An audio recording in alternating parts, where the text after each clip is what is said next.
আরজিকর কাণ্ডের প্রতিবাদে আজ নবান্ন অভিযান জোড়া নবান্ন অভিযান কর্মসূচি রয়েছে। একদিকে যেরকম পশ্চিমবঙ্গ ছাত্র সমাজ আর অন্যদিকে তাদের পৃথক কর্মসূচি সংগ্রামী যৌথ মঞ্চের আজ আরজিকর কাণ্ডের প্রতিবাদে এই নবান্ন অভিযান এবং এই নবান্ন অভিযানে কিন্তু জেলায় জেলায় থেকে মানুষ তারা শহরের দিকে রওনা দিয়েছে। বৃষ্টিকে উপেক্ষা করেই তারা রওনা দিয়েছে আরজিকরের প্রতিবাদে আজ নবান্ন অভিযান। বৃষ্টিকে উপেক্ষা করে জেলার বিভিন্ন প্রান্ত থেকে শহর কলকাতায় আসতে শুরু করেছেন কয়েকশো মানুষ। আর আমরা দক্ষিণ চব্বিশ পরগনার দিকে এবার নজর রাখবো। দক্ষিণ চব্বিশ পরগনার বহু মানুষ তারা কিন্তু শহর কলকাতার দিকে রওনা দিয়েছে। আমরা সরাসরি চলে যাবো আমাদের প্রতিনিধি বিশ্বজিৎ নস্করের কাছে। বিশ্বজিৎ, দক্ষিণ চব্বিশ পরগনার ছবিটি ঠিক কি দেখতে পাচ্ছ?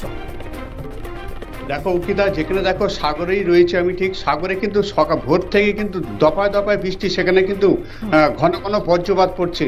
তার মধ্যেই দেখো কাক ভরে আজকে সাগরের কচুবেড়িয়া থেকে সেখান থেকে কিন্তু কয়েকশো ছাত্রছাত্রী ও তাদের অভিভাবক বৃন্দরা তারা কিন্তু আজকে এই আরজিকর কাণ্ডের প্রতিবাদে তারা আজকে কিন্তু যে ছাত্র যে আন্দোলন রয়েছে যে নবান্ন, সেখানে তারা কিন্তু যাবে, সেই মতো তারা কিন্তু কাক ভরে রওনা হয়েছে।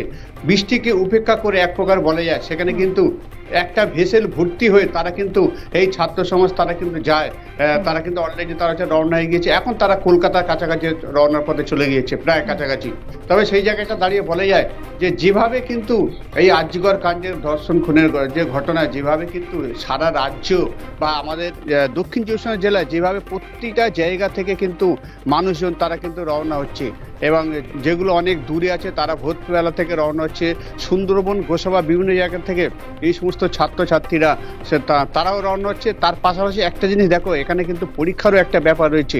সেই পরীক্ষাটাও কিন্তু পুলিশ যেমন তাদেরকে পরীক্ষা দেওয়ার ব্যবস্থাটাও করছে, যাদের যাদের পরীক্ষা আছে তাদের কিন্তু তাদেরকে যে সুব্যবস্থা করে তাদেরকে নিয়ে যাওয়া হচ্ছে। পাশাপাশি কিন্তু এই নবান্ন চলে যেটা বেআইনি অবৈধ, সেখানে কিন্তু তারা কিন্তু জেলা থেকে অনেকে যাচ্ছে। তবে সেই দেখো যেভাবে কিন্তু এখানে কিন্তু সাগরে সেইরকম কোনো অপ্রীতিকর ঘটনা ঘটেনি। যেভাবে একটা ভেসেল ভর্তি হয়ে প্রায় কয়েকশো ছাত্রছাত্রী ও অভিভাবক মিলে তারা কিন্তু অলরেডি সাগর থেকে ভোর 5:30 নাগাদ তারা কিন্তু রওনা হয়। বেশ, নজর রাখো। ধন্যবাদ তোমায়। রওনা দিলেন শতাধিক ছাত্রছাত্রী ও অভিভাবকরা কচুবেড়িয়া থেকে। সেই ছবি আমরা আপনাদেরকে দেখাচ্ছি। নবান্ন অভিযানের ডাক, আর সেই নবান্ন অভিযানে যাচ্ছেন শতাধিক ছাত্রছাত্রী ও অভিভাবকরা। সাগর থেকে নদীপথে যাচ্ছেন তারা, একেবারে শহরের উদ্দেশ্যে তারা রওনা দিয়েছে নবান্ন অভিযানের দিকে।